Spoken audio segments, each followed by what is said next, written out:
Hi friends, welcome to my YouTube channel. ನಾನಿವತ್ತೊಂದು ಹೊಸ recipe ಮಾಡ್ತಾ ಇದ್ದೀನಿ. ಅದು ಯಾವುದು ಅಂದರೆ ಕಾಡು ಜೀರಿಗೆ ಮಾವಿನಕಾಯಿ ಗೊಜ್ಜು. ಇದು ತುಂಬಾ ಟೇಸ್ಟಿಯಾಗಿರುತ್ತೆ ಮತ್ತು ತುಂಬ ಈಸಿಯಾಗಿ ಮಾಡ್ಕೋಬೋದು. ಇದು ನಮ್ಮ ಮಲೆನಾಡು ಕಡೆ ಎಲ್ಲರ ಮನೆಯಲ್ಲೂ ಈ ಸೀಸನಲ್ಲಿ ಮಾಡ್ತಾರೆ. ಈ ಮೇ ಟೈಮಲ್ಲಿ ಈವ್ನಿಂಗ್ ಮಳೆ ಬರುತ್ತಲ್ವ, ಆವಾಗ ಈ ಮಾವಿನಕಾಯಿ ನಮಗೆ ಸಿಗತ್ತೆ. ಇದು ತುಂಬ ಚೆನ್ನಾಗಿರುತ್ತೆ ಮತ್ತು ಫ್ಲೇವರು ತುಂಬ ಟೇಸ್ಟಿಯಾಗಿರುತ್ತೆ. ಇದಕ್ಕೆ ಜೀರಿಗೆ ಮಾವಿನ ಹಣ್ಣು ಅಂತ ಹೇಳ್ತಾರೆ. ಇದು ಆಲ್ರೆಡಿ ಹಣ್ಣಾಗಿದೆ, ತುಂಬ ಕಾಯೂ ಇಲ್ಲ, ತುಂಬ ಹಣ್ಣು ಇಲ್ಲ, ಆ ಥರ ಇದೆ. ಇದು ಗೊಜ್ಜು ಮಾಡ್ಕೊಳ್ಳೋಕ್ಕಂತೂ ತುಂಬಾ ಚೆನ್ನಾಗಿರುತ್ತೆ. ತುಂಬ ಹುಳಿ ಇರುತ್ತೆ, ಅದಕ್ಕೋಸ್ಕರ ಇದನ್ನು ಗೊಜ್ಜು ಮಾಡ್ಕೊಂಡು ತಿಂದ್ರೇ ಒಳ್ಳೆಯದು. ಸೊ ಇದನ್ನು ಇವಾಗ ಹೇಗೆ ಮಾಡೋದು ಅಂತ ನೋಡೋಣ. ಫಸ್ಟಿಗೆ ಇದನ್ನು ಕ್ಲೀನಾಗಿ ವಾಶ್ ಮಾಡ್ಕೊಬೇಕು.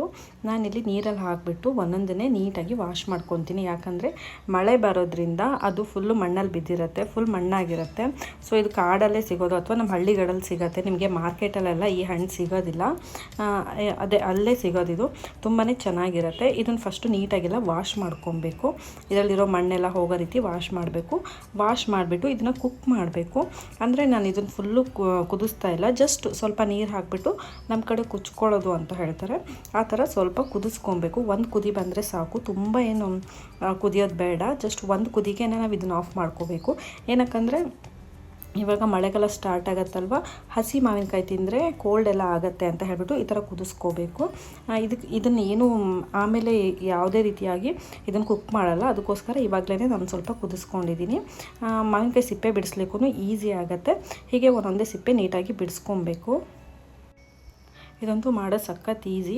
ನಿಮ್ಗೇನಾದರೂ ಅರ್ಜೆಂಟಿಗೆ ಒಂದು ಸಾಂಬಾರು ಹತ್ರ ಏನಾದರೂ ಮಾಡ್ಕೊಬೇಕು, ಒಂದು ಗೊಜ್ಜು ಮಾಡ್ಕೊಬೇಕಂದ್ರೆ ಈ ಮಾವಿನಕಾಯಿ ಇದ್ದರೆ ಈಸಿಯಾಗಿ ಮಾಡ್ಕೊಬೋದು. ಇದು ತುಂಬ ಹುಳಿ ಇರೋದ್ರಿಂದ ಹಾಗೆ ತಿನ್ನೋಕ್ಕಂತೂ ಆಗೋಲ್ಲ, ಅದಕ್ಕೋಸ್ಕರ ನೀವು ಈ ಥರ ರೆಸಿಪಿನ ಮಾಡ್ಕೋಬೋದು.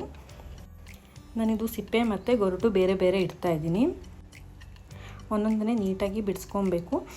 ಸಿಪ್ಪೆನೂ ನಾವು ಇದರಲ್ಲಿ ಸ್ವಲ್ಪ ಯೂಸ್ ಮಾಡೋದ್ರಿಂದ ಸಿಪ್ಪೆ ಬೇರೆ ಗೊರಟು ಬೇರೆ ಇಟ್ಕೊತಾ ಇದ್ದೀನಿ. ಮತ್ತು ನಾನು ಕುದಿಸ್ಬಿಟ್ಟು ಇವಾಗ ಬೇರೆ ನೀರಿಗೆ ಹಾಕಿದ್ದೀನಿ, ತಣ್ಣೀರಿಗೆ ಹಾಕಿ ಇಟ್ಕೊಂಡಿದ್ದೀನಿ, ಬೇಗ ಈಸಿಯಾಗಿ ಬಿಡಿಸ್ಲಿಕ್ಕಾಗಲಿ ಅಂತ ಹೇಳಿಬಿಟ್ಟು. ಈಗೆಲ್ಲ ಬಿಡಿಸಾಯಿತು. ಇವಾಗ ಈ ಸಿಪ್ಪೆ ಇದೆಯಲ್ಲ, ಇದಕ್ಕೆ ಸ್ವಲ್ಪ ನೀರು ಹಾಕ್ಕೊಂಡು ಚೆನ್ನಾಗಿ ಕಿವುಚ್ಕೋಬೇಕು. ಏನಕ್ಕೆ ಅಂದರೆ ಅದರಲ್ಲಿಂದ ರಸ ಸಿಗತ್ತಲ್ವ, ಅದನ್ನು ಯೂಸ್ ಮಾಡ್ಕೋಬೋದು. ನೀವು ಬೇಕಿದ್ರೆ ಒಂದು ಸ್ಪೂನ್ ತೊಗೊಂಡು ಎಲ್ಲದ್ರದ್ದು ಪಲ್ಪ್ ತೆಗಿಬೋದು. ಇದರಲ್ಲಿ ಪಲ್ಪೇ ಇರಲ್ಲ, ಬರೀ ಗೊರಟು ಇರೋತ್ತಷ್ಟೇ. ಅದಕ್ಕೋಸ್ಕರ ನಾನು ಈ ಥರ ಮಾಡ್ತಾಯಿದ್ದೀನಿ. ಅದು ಕಹಿ ಏನೂ ಬರಲ್ಲ, ಜಸ್ಟ್ ನೀರು ಹಾಕ್ಕೊಂಡ್ಬಿಟ್ಟು ಚೆನ್ನಾಗಿ ಕಿವುಚ್ಕೊಬೇಕು. ನೋಡಿ, ಇಷ್ಟು ಮಾಡಿಕೊಂಡ್ರೆ ಸಾಕು. ಇದರಲ್ಲಿರೋ ಪಲ್ಪ್ ಅಂತೂ ಏನೂ ಇರಲ್ಲ, ಜಸ್ಟ್ ಅದ್ರ ರಸ ಬರುತ್ತಷ್ಟೇ. ಮಾವಿನಕಾಯಿ ಗೊರಟೂ ಅಷ್ಟೇ, ಅದರಲ್ಲಿ ಎಲ್ಲ ಫುಲ್ ಅಂಟ್ಕೊಂಡಿರುತ್ತೆ. ನೀವು ಇದನ್ನು ಅದಕ್ಕೋಸ್ಕರ ಹಾಗೆ ತಿನ್ನೋಕ್ಕಾಗಲ್ಲ. ಅದ್ರ ಬದಲು ಈ ಥರ ಗೊಜ್ಜೆಲ್ಲ ಮಾಡಿಕೊಂಡು ತಿನ್ಬೋದು. ನಮ್ಮ ಮಲೆನಾಡಲ್ಲಂತೂ ಈ ಟೈಮಲ್ಲಿ ಎಲ್ಲರೂ ಮನೆಯಲ್ಲೂ ಆಲ್ಮೋಸ್ಟ್ ಮಾಡೇ ಮಾಡ್ತಾರೆ. ನೋಡಿ, ಇಷ್ಟು ಸಿಕ್ಕಿದೆ ನನಗೆ ಸಿಪ್ಪೆಯಿಂದ. ಇವಾಗ ಗೊರಟು ಒಂದೊಂದನ್ನೇ ನಾನು ನೀಟಾಗಿ ಕಿವುಚ್ಕೊಳ್ತೀನಿ. ನೀವೀಗ ಮಾರ್ಕೆಟಿಂದ ಎಲ್ಲ ಮ್ಯಾಂಗೋ ತಂದಿದ್ದೀರಾ ಅಥವಾ ದೊಡ್ಡ ದೊಡ್ಡ ಮಾವಿನಕಾಯಿ ಆದರೆ ಅದ್ರಲ್ಲಿ ಪಲ್ಪ್ ಜಾಸ್ತಿ ಇರುತ್ತೆ. ನೀವು ಕಟ್ ಮಾಡಿದಾಗ ಪಲ್ಪ್ ಸಿಗುತ್ತೆ, ಅದನ್ನೇ ಸಪ್ರೇಟಾಗಿ ತೆಗೆದುಬಿಟ್ಟು ಮಾಡ್ಬೋದು. ಅದಕ್ಕೆ ಈ ಥರ ಎಲ್ಲ ಕಿವುಚ್ಕೊಳ್ಳೋದು ಬೇಡ. ಬಟ್ ಈ ಮಾವಿನಕಾಯಿ ಆದರೆ ನೀಟಾಗಿ ಗೊರಟನ್ನು ಕಿವುಚ್ಕೋಬೇಕು. ನಿಮಗೆ ಗ್ರೇವಿ ಮಾಡ್ಕೊಬೇಕು ಅಥವಾ ಗೊಜ್ಜು ಮಾಡ್ಕೊಬೇಕು ಅಂದರೆ ಈ ಥರ ಒಂದೊಂದನ್ನೇ ನೀಟಾಗಿ ಕಿವುಚ್ಕೊಂಡ್ರೆ ನಮಗೆ ಗೊಜ್ಜು ಮಾಡ್ಕೊಳ್ಳಲಿಕ್ಕೆ ಈಸಿ ಆಗುತ್ತೆ. ಇದು ಇವಾಗ ರೆಡಿಯಾಗಿದೆ ನಾವು ಗೊಜ್ಜು ಮಾಡ್ಕೊಳ್ಳಲಿಕ್ಕೆ. ಇದಕ್ಕೆ ನಾನು ಸ್ವಲ್ಪ ನೀರನ್ನು ಹಾಕ್ಕೊಳ್ತೀನಿ. ಅಂದರೆ ನಿಮಗೆ ಎಷ್ಟು ಬೇಕೋ ಅಷ್ಟು ನೋಡಿಬಿಟ್ಟು ನೀರು ಹಾಕ್ಕೋಬೋದು.